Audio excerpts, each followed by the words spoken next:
Okay, this is Dexter754, and we're back with Duke Nukem Total Meltdown TC, Episode 3, Level 3, Flotsam.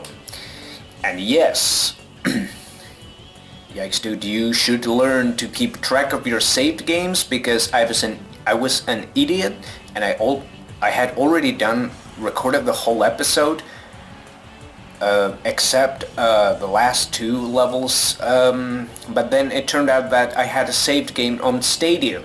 So when I started thinking about recording Freeway, the second secret map, it turned out that I had to start out from Stadium, so I basically had to play all my way through the first two maps so I can check out Flotsam. So always keep track of your save games. But anyway, this is episode 3, level 3, Flotsam. But yeah, this is the easier of the zones in this game, I would say. And funny little fact, both of these zones, actually they do share the same music track, which I do remember this song had like really funny name. I think it was, I think it would probably go a little bit better with that some Scottish or Irish accent, or I don't remember what was the exact name of this song, but it was really funny.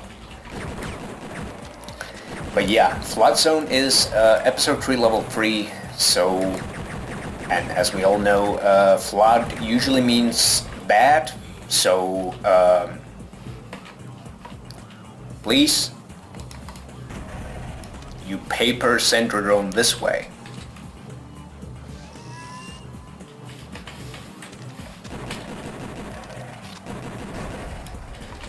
Okay, so you can kind of like make this jump like this too, so you don't really need like a jetpack to get there, but you can also use steroids. But I like doing it this way, so you do a little bit of a strafe jump there. So, and yes, Duke had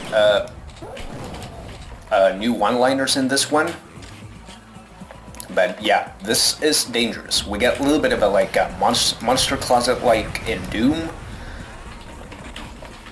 so Shrinker comes handy. So let's see if Duke actually would be cooperative enough to deliver some new one-liners in this one. And yes, this is the first secret of the map, but I'm not gonna take that yet because I want to get a full jetpack for the next map.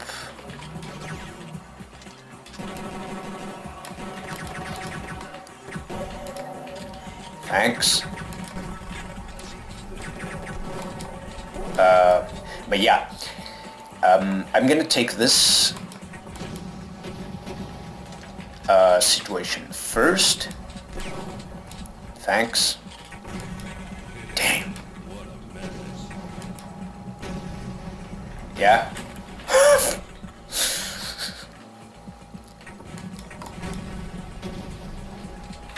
Impressive, Mr. Commander. The most impressive. But anyway, this is a moment of interest because, let's see if this works.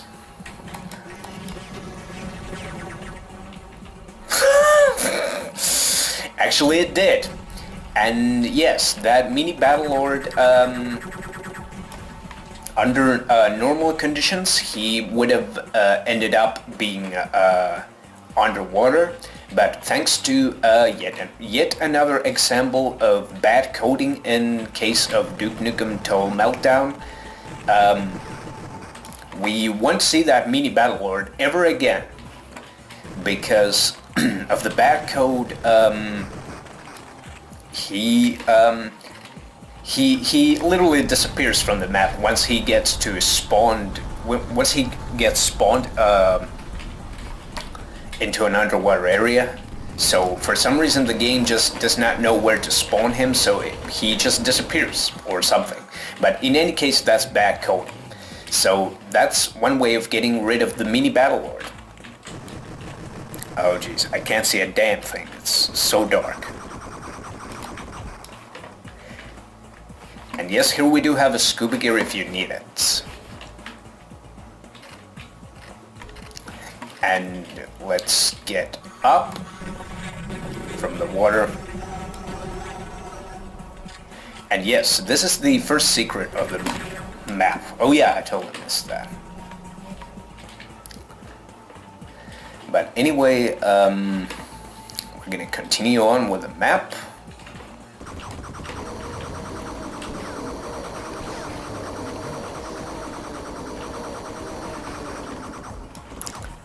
Yeah, I think that's everything. But yeah, those sharks like to wander around, so keep an eye on them. Damn it. Thanks.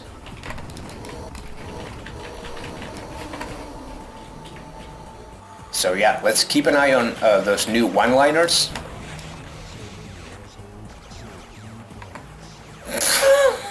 Yeah, that was one of them.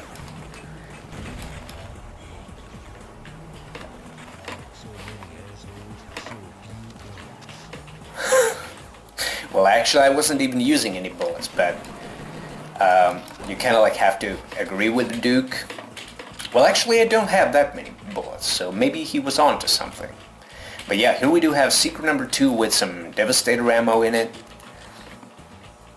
And yes, we do get the second Mini-Battlelord of the map. Yeah, that was also one of the one-liners. And he's gone. Yeah. But yeah, this is a lot easier when you're doing it this way, so... Damn it. And here we do have secret number 3 with yeah, chain gun ammo, and I think yeah, there's a chain gun, so that is logical. So now we do have the blue key, plenty of explosives, and I wonder what happened to those commanders. Did they just die? I guess they did. But anyway, now that we have the blue key, we can proceed over here to this little bit of an alien place.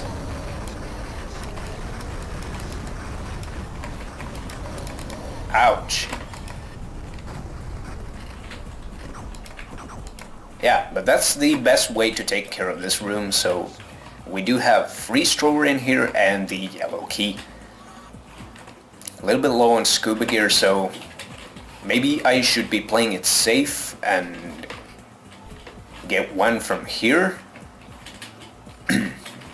So there are 2 ways to access this yellow door. Be careful of this door because you can get squished by that door.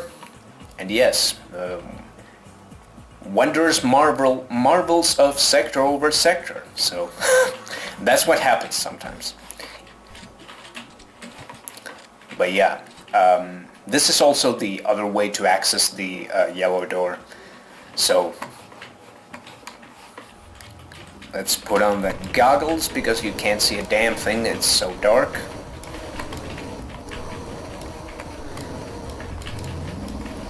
And yes, this is a little bit of one of those underwater residential areas maybe or something, and we do get plenty of spawning monsters.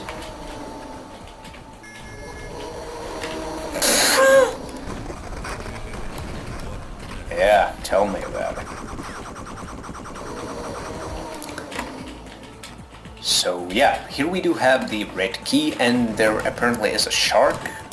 Thanks. And they do indeed count as kills.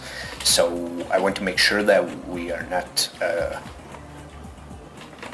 we no longer have to deal with any of the sharks, but I think this... Oh yeah, here we did have night vision goggles. So those came pretty handy.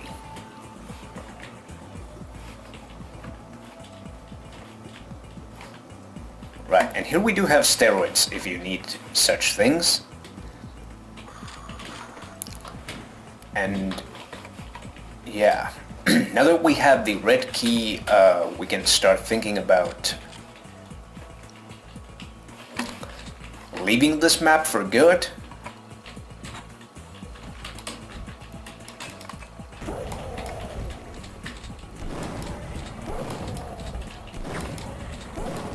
Thanks.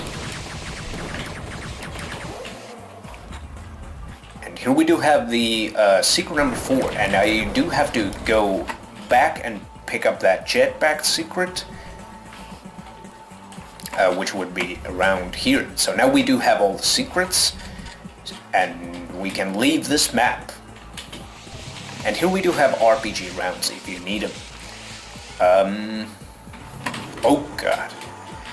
I'm gonna be a policeman, and I'm gonna tell things to freeze again. But yeah, freeze thrower is pretty good for this part.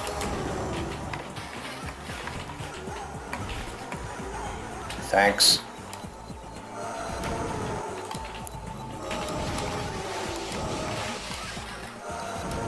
Yeah, it's a good weapon. It's really underrated. And please, this way.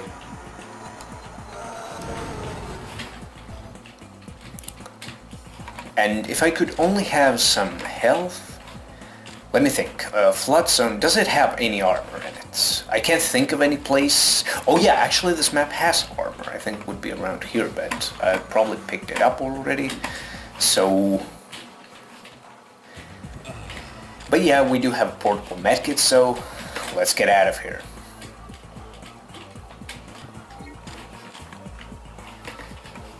This is not a lethal drop, so no worries.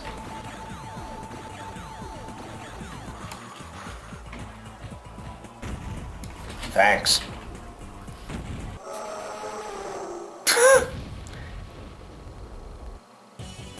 Yeah, and because of that sound, Duke never got to say anything. But anyway, that is episode 3, level 3, Flotsam. Yeah. It is much more difficult map than Bankroll, so what makes Flotsam pretty difficult is the fact also that it's a fairly vertical map, I would say. And because of course you got those underwater areas, so it's like at first glance it seems that you're not gonna be safe in pretty much anywhere you go. There's always a threat. So it's like you kind of like have to a little bit of a secure yourself a foothold here, so you can kind of like start thinking, okay, what do I do next? So you kind of like have to fight for it. And particularly like whether it's above the water or under the water, it is tough. So you kind of like have to make yourself comfortable here. And that means that you have to work hard at this one. But at the same time, you know, particularly those rooftops are very dangerous because of those Mini-Battlelords, and yes, because of their bad coding, I got away with it this time pretty easily. So, but I'm not sorry about it. If there's an exploit that I can turn into my advantage, I'm not afraid to use it. And in this case, I certainly was looking forward to it because it saved me a ton of ammo in this one. But yeah, because of that bad coding of Mini-Battlelords, as I said, they kind of like, you know, disappear when they hit an underwater area and stuff. So they just basically walk themselves out of the map. Literally, they do that.